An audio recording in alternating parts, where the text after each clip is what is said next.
Today I want to share something which we have already heard about it for so many times. That very word has become valueless, useless, meaningless, and has become non-effective to us in this context, in this society. Our society is so corrupted that we are like a color blind people. We cannot identify what is black, what is white, and so on. We are so corrupted that we do not see stealing as stealing, and we do not want to say stealing as stealing. Stealing has become fashion in our society. Stealing has become an honor for those who could steal, right? And stealing has become our daily activities. Yes, you have got an idea what I am going to speak. I want to speak on the word do not steal from Exodus chapter 20 verse 15, the 8th of the 10th commandment.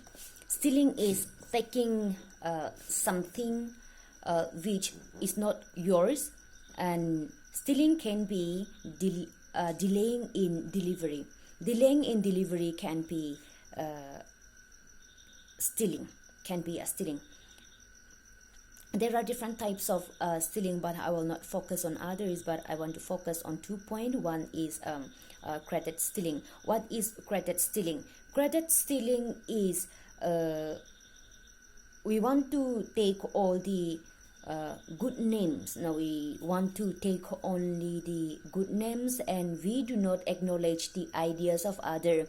Like in a society, in a church, or in a group, or wherever it may be, the members, we all share the ideas together, and we work on, we take the ideas of one person, and if we work and if we succeed there, we fail to acknowledge the ideas of that person, but we want to take the good names, like, yes, that was my idea, and that was what I was waiting for. All those kind of things, like when we fail to acknowledge the ideas of others, like the behind the success, behind the success, there is someone who gave us idea. But if we fail to acknowledge, and if we fail to appreciate the ideas, that is a credit stealing. Next time, note it, that we must acknowledge and we must appreciate those who gave us the idea when we do something. Okay.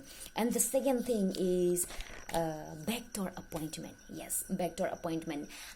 In this society, in our present context, backdoor appointment has become so common that we don't want to say backdoor appointment as stealing. But when we look into the Bible, backdoor appointment is sin, and it is against God's will. It is against God's will, because backdoor appointment is you took the possession of someone which is not yours. If it is yours, it would have come easily, or like something. But buying with money, manipulating others, and giving bribes, and if you get a job, that is not a blessing, that is stealing. So that is against God's will. The giver may be honored, but the giver may be honored, and the receiver may be enjoy the fruit. But remember, both the giver and the receiver have shared the same amount of sin, and they have committed the same amount of sin in front of God. So we have to remember that, take note of it. Instead of running after a backdoor appointment, and instead of you getting jobbed by backdoors, we can be a farmer, we can be a vegetables vendor, we can run a small tea stall by the roadside. There we have more honored, we have more confident, and there our life become a living testimony for others, and our life become an like inspirer for others and a motivating for others.